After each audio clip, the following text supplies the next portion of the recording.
So hi, hello everyone, I'm Francesco. I work at YLD, and today I'm going to give you a brief talk about what has been added to the latest version of Node.JS, Node version 10. So yeah, I read the changelog and I distilled it in few slides. So yeah. What happens? So I'm sure most of you know what Node is, how it works. For the ones of you who doesn't, it started in 2009. It has an event-driven architecture, so it means that your code is pushed into this in this event loop thing that handles it at some point when something happens.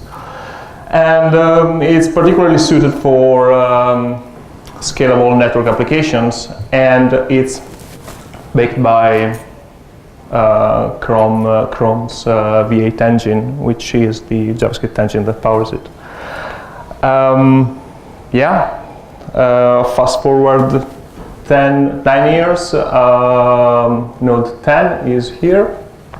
It has been released 1 month ago or so. It's going to be the next LTS version in October.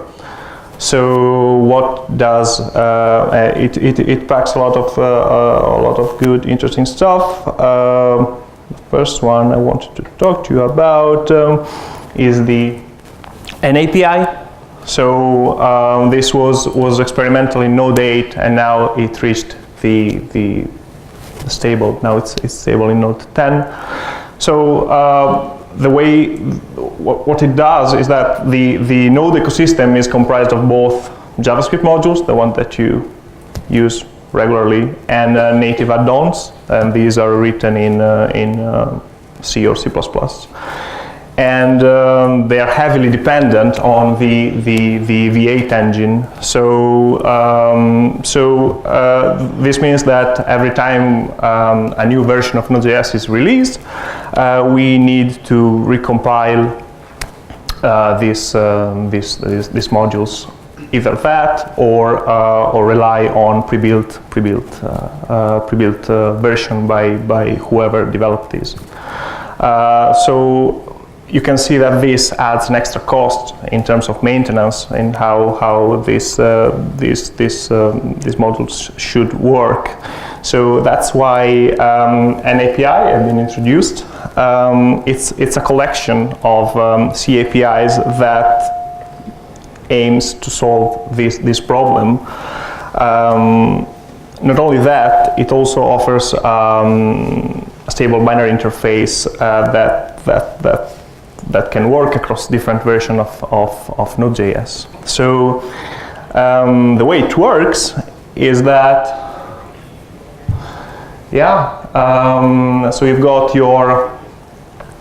Node.js that exposes this set of APIs, and it allows Node itself to be independent from V8. So effectively, you could swap the engine, the JavaScript engine, without the need to rebuild the modules that are dependent on it. So the most famous example is Microsoft Chakra Core, which is the JavaScript engine that powers Microsoft Edge, the same way as V8 powers Chrome. So yeah, that's a cool feature. So this reduces the friction in both developers that releases these add-ons and users that they're going to consume those. So if you are writing C# C++ modules or C modules, yeah, this is the next way to go. Talking about V8, Node 10 ships with the 6.6, which basically improved the async functions and generators and iterators, and this leads to a very cool feature, to a feature that I find particularly interesting, is that now all the streams are implemented as async iterators. So for the ones of you who don't know, a stream is a collection of data that that something can consume, and they're pretty much everywhere in the Node APIs. You can find them in the file system module. HTTP requests and responses are streams. Yeah, and they work by emitting chunks of data, and in fact they are event emitters, and they are useful because they are useful when you work with huge amounts of data, because you don't have to load them in memory, but you can process them one chunk at a time. So the problem is that working with streams have been cumbersome in Node so far. Well, I guess that when you grasp the logic, you can work with them, but it's particularly difficult for beginners to understand. And that's because you have to deal with events, you have to pass around callbacks, you have to use pipe, which is not obvious the way to work. So readable streams are now implemented this way. So before you had to listen to data, to the data events, and do stuff with it, and when the end events was propagated, was emitted, you were done with whatever you were collecting. Now it's much more obvious. So this for await off loop allows to iterate over a stream, because it's effectively an iterable. It means that at every iteration, that C thing in the loop is an iterator, which is an object that has a next function. Every time the next function is called, we receive the data, the item, the for loop is iterating over. So that's how iterators work. Async iterators work the same way, but instead of receiving the actual data, they receive promises that will be eventually resolved to whatever we're waiting from the stream. This can be done because the stream interface implements this async iterator property, which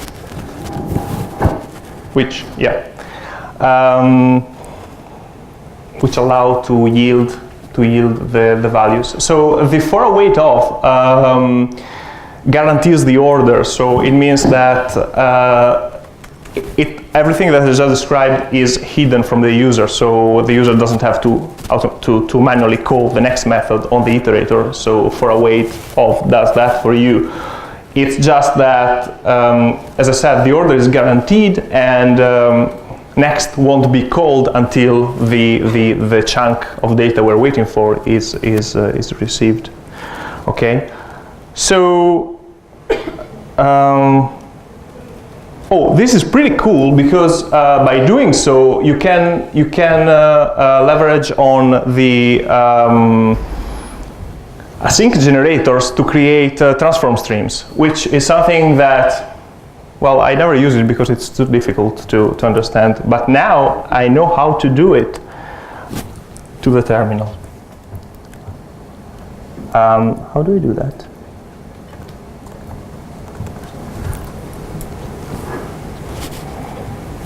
Oh. Okay. So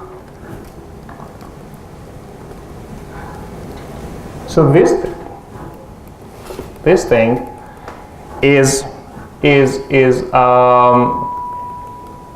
just an async function that contains this for loop we just talked about. As you can see, because that has the await keyword, it must be contained into an async function. But so the way it works is that this is a huge text file containing the adventure of Sherlock Holmes. So here you don't really have to care about how this is implemented, but there is a function that iterates over the chunks and replace every time it finds the word Sherlock, it just appends a number which is incremented. So the idea is that we want to know how many Sherlocks there are in the whole text. So the important part to understand here is this thing, which is the yield keyword. It means that every time this is called, the iterator pauses until that's returned to the consumer, so our for loop. So yeah, if I look how easy it is to process this stream. So I'm getting the file stream here, which is the content of the whole text file thing, and I'm sending it to my count Sherlock function, which is effectively transforming the stream. Okay. And yeah, so if I do this, now I'm printing it to standard output, but I could just easily redirect that to writable stream.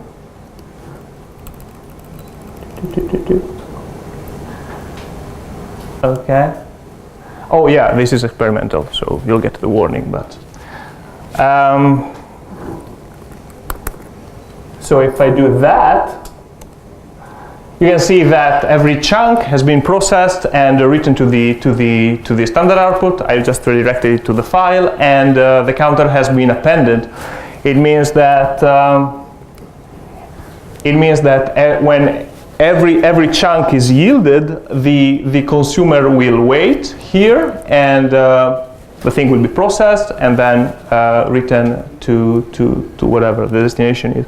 This is cool because you can process really large files, because the thing doesn't really, so the transformations are connected somehow.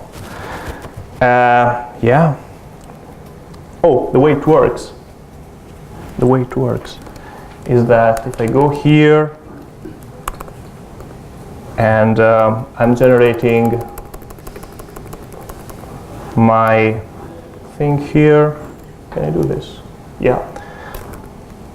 So if I do, how is the iterator implemented? Is like you can access it by accessing this thing with return an iterator. Okay, so the iterator that I just defined is this object with a lot of stuff in it, but the important part is that every time we call next, we get the chunk of code coming from whatever it is coming. And yeah, this is how the for await of works behind the scene. Yeah, that's nice. Enough with the coding thing.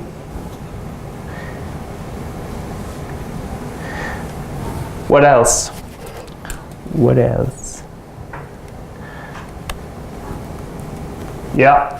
Oh yeah, that's so in Node.8, this util promisify to wrap callback-based APIs was introduced. So you can just yeah, it was helpful to generate a promise API from a callback thing. So Node10 went one step further, and now this is working out of the box. So all the methods in the file system module are now promises, yeah, and you have to use that this way. Nice, I think, yeah. Oh yeah, that's another cool thing. I couldn't believe this was the case. So until Node 8, when this started, all the Node APIs were throwing this kind of stuff. So you had to rely on the message property to understand what was going on. So if that if there was an error, you were meant to check this thing, who's meant to be read by a human, and if there was some typo or something to fix this, it would require a major release of the platform. While now there are these codes, pretty cool, because these are static and we don't care. We just use these to reference the type of code. Makes much more sense. Now you've got that. And what else? Oh yeah, the buffer thing so now buffer has been deprecated. Well, actually, it has been deprecated for some time now, since Node 6, and this was due to the fact that the constructor could be misused. So it could end up in leaking sensitive data if you wouldn't initialize it properly. So can I zoom in? No. Yeah. You could do something like this, and this would return you a buffer of 10 bytes with potentially an initialized memory in it. So that's why these utility methods were introduced to fix this thing. Despite that, and despite the fact that 2 years have passed, a lot of the NPM ecosystem still relies on the bad constructor thing. So that's why in Node 10 you will get runtime errors if your code is using the SED version, while if your dependencies, your modules are using them, yeah, I guess it will be fine. So it won't trigger it won't emit any error. Yeah, and that's pretty much everything I got to say about it. What else? Nope. Question slide. So to recap, it improved Node 10 improved error codes. Cool. The readable streams are pretty nice. Node API, and it will reach LTS in October. So yeah, remember to migrate your projects. And done.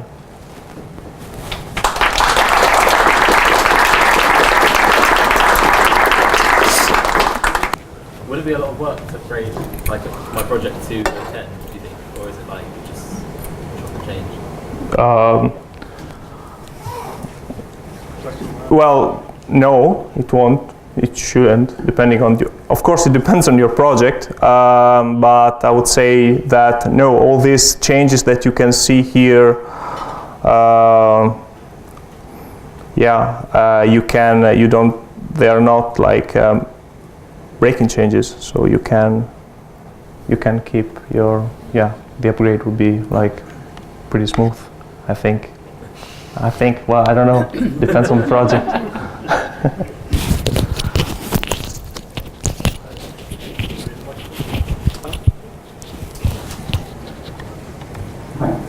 Thanks for the presentation. I wanted to ask about the very first slide I think you used.